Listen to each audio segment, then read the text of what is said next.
All right, what's up, guys? Welcome to Always Race Days 2024 World of Outlaws preview. I'm Connor Ferguson, Josh Gerlach my right, I guess. Your left? I don't know. Well, it'll probably change when Damon gets on here. Thank you for tuning in. This is obviously recorded pretty late to where the start of the season is. Thankfully, there's 86 races, but we're going to talk about what we think is going to happen this year. All the championship picks, all that type of stuff.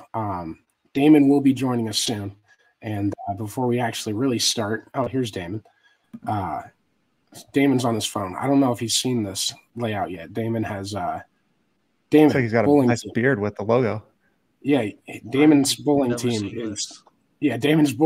is on a roll right now. Can you tell everyone that you're like in the Coach of the Year running?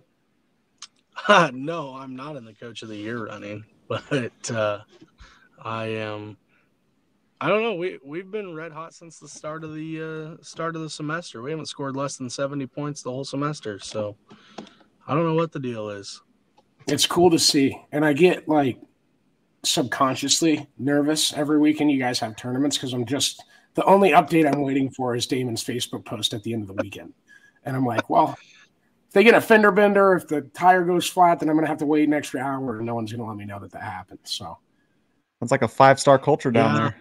Yeah, it's so cool because, I just like put it up like with other sports that other teams I watch, and like you see a coach get better. And I never thought Damon would get this good though. He's elite. You guys are Sweet 16 bound? No. In comparison, no, synonymously. We're making the tournament in comparison. I believe. Let's put it that way. I believe in Damon more than he does. We're a mid-major that's making the tournament. How's that sound? Hey, get in the dance and anything can happen, baby. Let's go. It's damn cool to see for the Columbia Cougars. Yeah. Now let's hop into it though. Do you guys want to start off with title picks? Sure, Damon. Who's your pick? Jump in. Well, now that it's half and half now, I'm going to go the guy of the two. I think this is the year Gravel gets the job done. I think that's the easy pick, right? But I think this is the year that he finds a way to get the job done. I like it. That was an easy pick for you. I'm going to let Josh go because I have a feeling I know who he's taking. Well, I'm not going to go out on a limb like you just did there. So no, I think Gravel is easy, like you said, is the easy one. I think personally it'll probably come down to him or Macedo, and just who out of those two guys can be the most consistent. So yeah, I'm gonna go with Carson Macedo. All right, simple enough. I'm gonna go with the guy that's doing a show with our company because that seems like the logical thing to do. So Gio, you're my pick. Good job. I have him as a dark horse. Can't wait to listen to you and Chris and see you get better with KCP again. No, I was hoping you guys would do that just so I could pick Gio and have a cop out in any direction. But I do really think he's there. Someone's going to comment and be pissed no one picked Donnie Schatz. That's usually Damon's job to do, but he neglected that today. Well, I mean, you know my affections for Donnie, but his title times I think are coming to an end with the dominacy of Gravel and Macedo. Well, and I think not having Brad Sweet there every night and not having some of these guys that will be racing high limit, it's going to dilute some fields, not to the extent that people in the offseason were worried about. That was the thing. It was like some people thought the World of Outlaws might not even be around anymore right now, which is insane to think about over the offseason. And we'll see what everything shapes up to be. At a lot of these bigger weekends, we're still going to have the same full fields, upwards to 100 cars at the Crown Jewels and stuff like that. But there are going to be some weekends where they're both in the Midwest running national races against each other on the same dates. And that's going to be interesting to, see the cream rise to the top there and who shows up and who goes where. Not to rhyme on you guys like that. Well, I think the other thing is people. Yeah, right. The thing that people forget too is it's not like that Brad Sweet's going to be completely gone from running the Outlaw Series. He's made that pretty known that he's going to go run the races that he can. They've just changed where their allegiance lies. So it's still out there for them to make a name against the top drivers, even though they're not running on a full-time basis. For sure. And obviously, the season gets started off tonight, 4 days of racing, Wednesday through Saturday. I'm so thankful that they're not doing races on Super Bowl Sunday anymore. We were two laps away from Donnie Schatz's 300th win coming on Super Bowl Sunday. It's 300th or 299th. I'm pretty damn sure it was 300 though, because I ended up being at the 300th, and that was later that season in Dubuque. But talk about just an absolute highway robbery if that moment had actually been the Super Bowl had started. I can attest to that. I'm sitting there at our family friend's house with my laptop up, hey, it's the season opener. I really want to watch this race, and especially if Donnie Schatz is starting near the front going for 300. Any other one, I might have it on my phone in the background or something, but I wanted to watch that one. And yeah, please just don't race on Super Bowl Sunday. You don't need to. Agree. I think there's a lot of calendar days I could do that for, though. I think we've established that ass. Yeah. So Buddy Kofoid is going full-time with the Outlaws this year with Roth Motorsports. They're one of the teams splitting up their entries to both national tours. What do you guys think we'll see from him this year, and how many wins do you think he's going to chop off? I think it's smart first to do that for Shark and for Roth to do that. Makes perfect sense for one. I actually had Buddy down as one of the guys that if he could put consistent runs together, you never know. He could be up there in the title fight too. Same with Logan and Sheldon. And I had Gio and Donnie as my dark horse contenders just to get that out there. But Buddy has the speed. We saw it, multiple times firsthand last year at Huset's. He had that race potentially won and a couple others before the TRD motor went boom. So, for their side of things, hopefully they have those bugs worked out and they don't run into those types of issues. Kind of what we saw with Donnie with the Ford motor really early on. And I think that, like I said, he's got the speed, he's got the talent. It's going to be, when you're 40, 50 races into the season and then you're in the middle of who knows where, you gotta grind out those consistent finishes if you're going to be in the hunt for the title, which we've seen Brad and David really be the two top guys the last few seasons to be able to put that consistency together and even be in it at Charlotte. Yeah, and I do think if Carson Aceto doesn't get hurt last year, and he drove through a lot of pain, I think he's been pretty public about that. You could see it if you were walking by him. I think there was an interview we did with him where you tell him hey, you sit down if you need to sit down, man. There was a few weeks where he wasn't at 100%. He had to get back up there, and he's been right around where Gravel's been. Kind of tapers off at the end of the year. It's that Pennsylvania type swing that really can trick people some years. Maybe it's not even that, but I think those guys have put a real bar on what consistency is behind Brad Sweet, and how Brad Sweet is the most consistent, pound for pound, bar for bar, number one right now in a sprint car every weekend. There's not a debate to it, quite honestly. Agreed. Now, big race one weekend, that's a different story, but overall, whole different deal. Those guys have had kind of a separate tier right behind Brad that they've separated themselves from the rest of the field. So I'm wondering if they get closer to the rest of these guys the way this thing is set up, or if it goes the other way and they even separate themselves farther, and maybe someone jumps up into that top tier with them. And you have a 3, 4, 5. I think there's 7 guys starting in these first 12 that could win the championship. And I'll get to the 12 thing in a second here. But would you guys agree? Pretty top tier of 7 tiers inside there kind of too?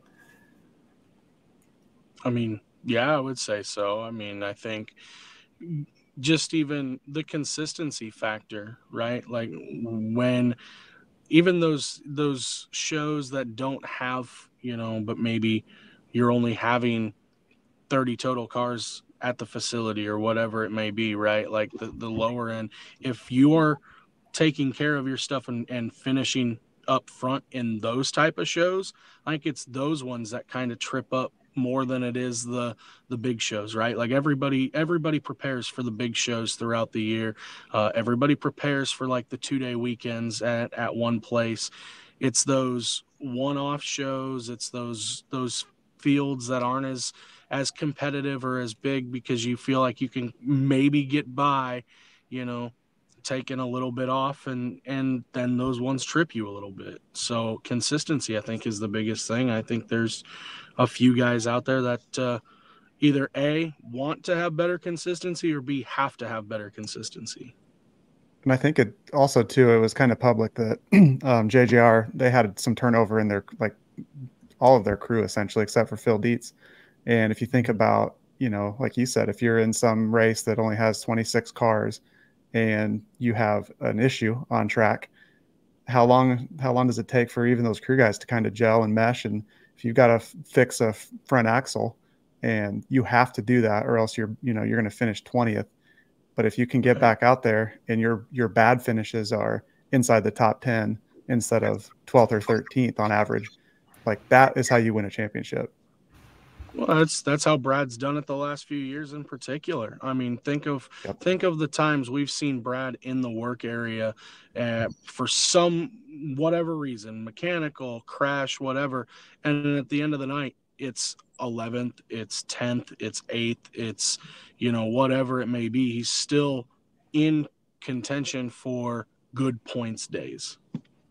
Do you guys think back to the King's Royal? I think I have this right. Like the King's Royal Saturday night, that was his first. I know it wasn't a points race for the Outlaws, or it was show up points, but wasn't that like his first missed World of Outlaws feature in like a decade or something like that? I wish I still had that stat in front of me. Yeah, you're right. Yeah. I remember that. It's like that's how you win a shitload of championships in a row.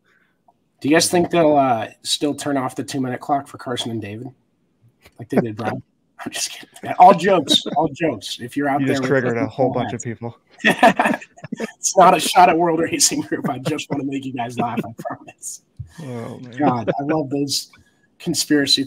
It's in it. The funny thing is if there was ever one close, it's gonna happen when like there's oil on the racetrack or something.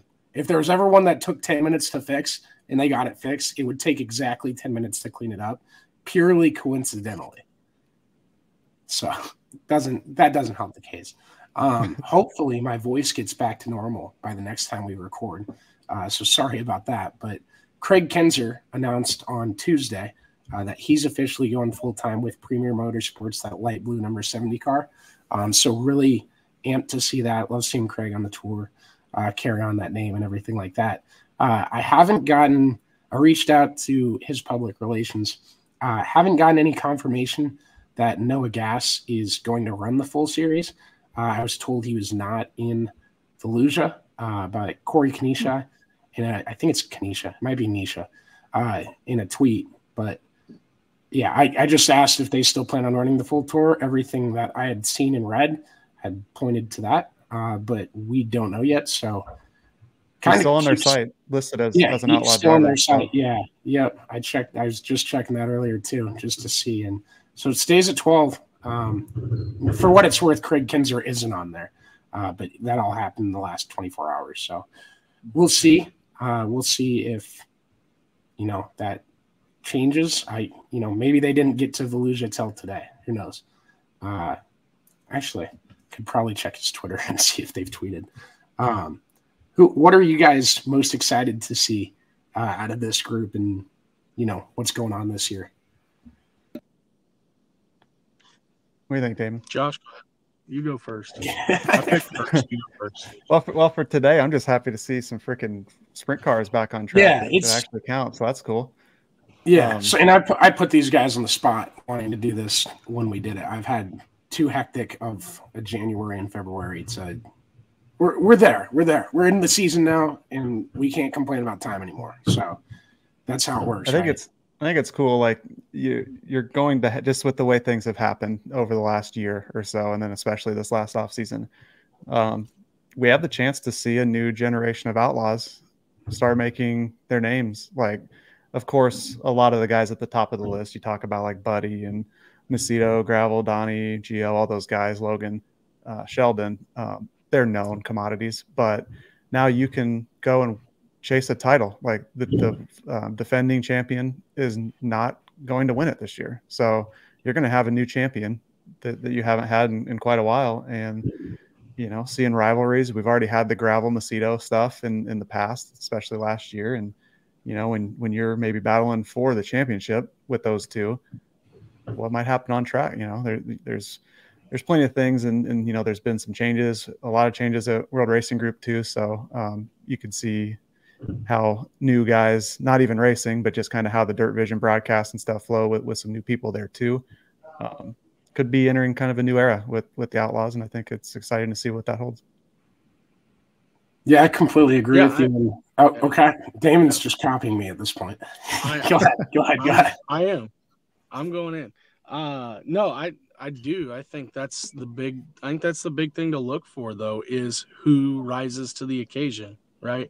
And obviously we know Macedo and Gravel are going to be the guys to beat. There's no question about it. But I think it's that second tier that Connor was talking about earlier, is those kind of guys, you know. Sheldon, it's publicly known that he's got to have a big year to continue. And I think this is a year where we see a guy like him. We see a guy like Buddy really come into their own a little bit. You know, maybe this is a rebound year for Donnie. You know, it's one of those deals where it's kind of, there's a lot of question marks, but that's where the best racing, I think, comes from, is when you don't know. You know, it's the unexpected that happens almost every week. And I think that's what makes it exciting. I think back to, you know, just a couple of years ago with the new NASCAR, when they came out with that new style, the next gen car, right? Like everybody was on the edge of their seat for the entire season because they didn't know. Yes, there were challenges. Well, we were just so excited that the 550 package never had to be talked about on the podcast. You know, that's what it was. So I think, you know, you play off that in the same way. Like the unexpected can and will happen the majority of this season, granted, even through, you know, 90 plus races. Unless they start bringing the NFL script writers in, then, you know, that could totally change everything, but we'll have to just wait and see. True. Couldn't be worse than the WWE ones that had to screw up so bad they got me to watch I watched like an hour of Monday Night Raw for the first time in a decade this Monday. So you smelled what The Rock was cooking. Cody Rhodes was all over every social media feed I have. I apologize. I derailed us. No, yeah, we'll get back into it. I was going to talk about Bill Balog and Brock Zierfoss and guys like that, and I know they're not. I know Zierfoss isn't new to the tour. I know Balog has been racing all over the place, but I want to see what, you know, their seasons turn into, and I think there's some intrigue just to see, you know, can you take a step forward? Can you take a gigantic step to be in that, you know, battle for the middle spots and get a few extra $1,000 at the end of the year? I'm really excited to see that. And also in this, again, not just taking shots at the World of Outlaws here. High Limit is going to be the most intriguing tour, probably on a night in, night out basis the entire season. It's a new national series. They have the driver lineup that they do. There's some guys that haven't been on national tours that they got to race their national tours or tour. And yeah, it's 60 races. That's a big part of it. They get off weekends with it. That's a huge deal for them to be able to attach their name to a tour now for the first time ever. Something people have wanted to see.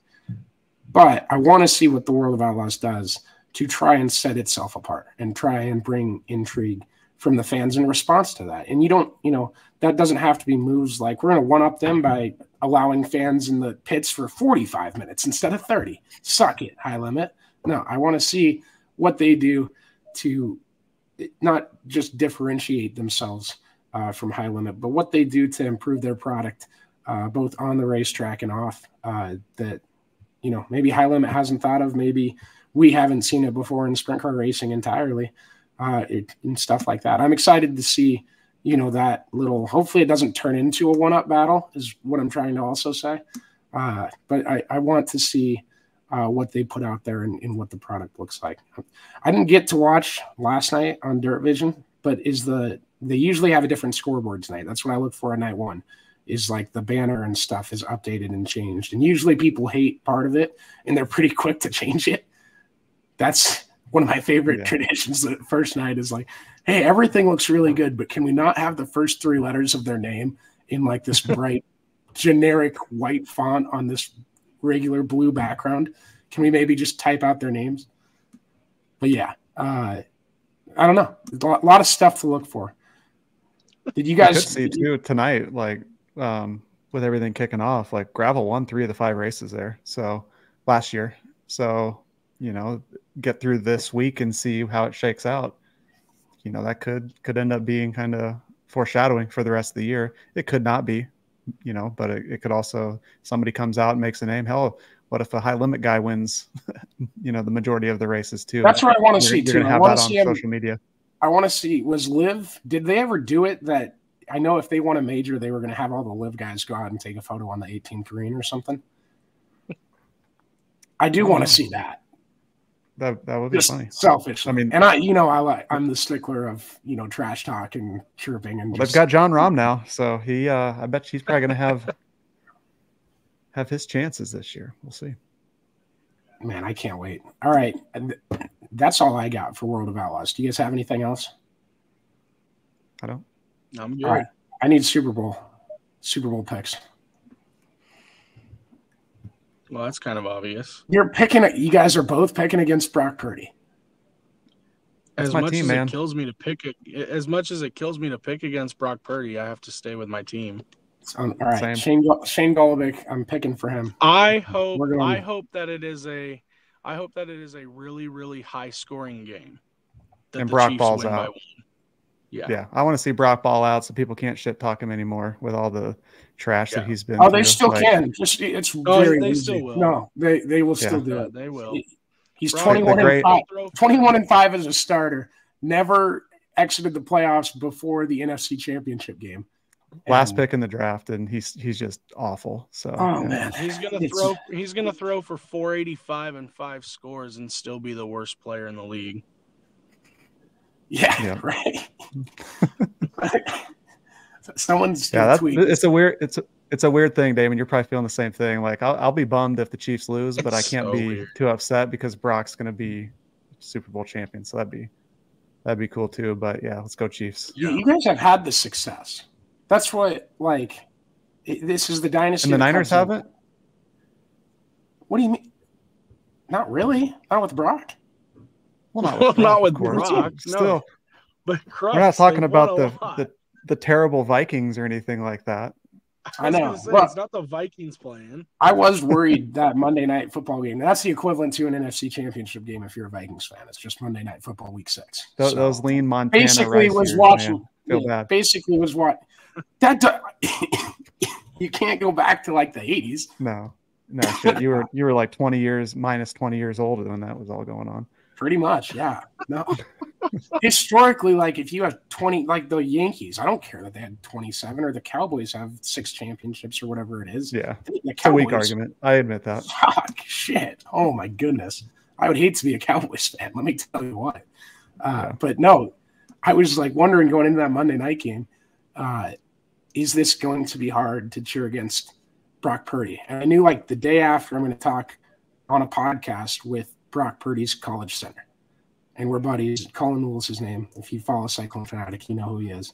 And I was like, this is going to be like kind of difficult to cheer for Brock or cheer against Brock. And I think he threw his first interception. I was like, oh no, this is easy. Still a Vikings fan. So I don't know if he'll throw a pick Sunday, but you'll still end up cheering for the Chiefs. Damn right. Oh yeah. Yeah. Awesome. Well, we got that taken care of. Thank you guys for tuning in. This is up Wednesday afternoon. If you're listening on Wednesday, you're a real diehard. I love you. Appreciate it. And thank you to everyone else who listens after that too. But for Josh and Damon, I'm Connor Ferguson. As always, presented by the Karl Auto Group today. Thanks again. Appreciate y'all.